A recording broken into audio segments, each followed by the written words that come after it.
사사기의 사사라는 말은 원래 재판관이라는 의미가 있습니다. 그런데 사사기를 읽어보면 사사들은 주로 이스라엘 군대를 지휘해서 이방 민족을 물리치는 역할을 했고 정치적인 지도자 역할을 하기도 했습니다. 사사 시대는 이스라엘 백성이 여호수아와 함께 가나안 땅을 정복하고 땅을 분배받은 후의 시대입니다. 이제 이스라엘은 하나님이 주신 약속의 땅에서 아직 점령하지 못한 땅을 마저 점령하고 그 땅에서 하나님의 율법에 순종하면서 복과 안식을 누려야 했습니다. 그런데 이스라엘 백성은 가나안 땅의 민족을 다 쫓아내지 못했습니다. 오히려 가나안 땅의 종교와 문화의 영향을 받아서 여호와 앞에서 악을 행하고 우상을 섬기며 배교하는 모습을 보여줍니다. 하나님은 이스라엘이 회개하고 돌이키게 하시기 위해서 이스라엘을 심판하십니다.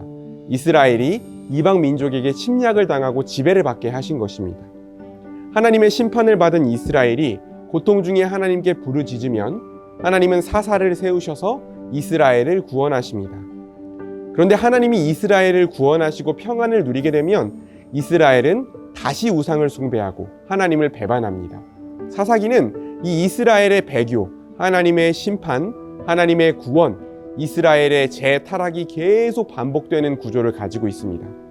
그런데 이 구조가 반복되면서 이스라엘이 점점 더 거룩한 백성이 되어가는 것이 아니라 오히려 더 타락하는 모습이 나타납니다. 이스라엘 백성만이 아닙니다. 사사 기드온을 시작으로 사사들에게도 신앙적인 문제점이 나타나고 사사기에 기록된 마지막 사사 삼손은 하나님의 뜻과 상관없이 자신의 눈에 보기 좋은 대로 행동하면서 이스라엘이 얼마나 타락했는지를 보여줍니다. 이런 사사시대의 모습은 하나님의 뜻대로 다스릴 왕이 이스라엘에게 필요하다는 사실을 보여줍니다.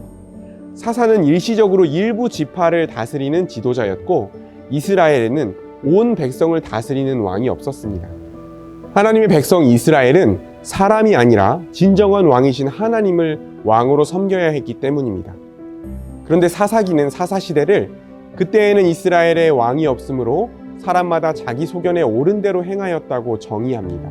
이 말은 이스라엘 백성이 진정한 왕이신 하나님을 왕으로 인정하지 않고 마음대로 살았음을 비판하는 동시에 이스라엘을 하나님의 뜻대로 통치할 왕이 필요하다는 사실을 알리면서 이스라엘이 왕정국가로 나아갈 것을 암시하는 말이기도 합니다.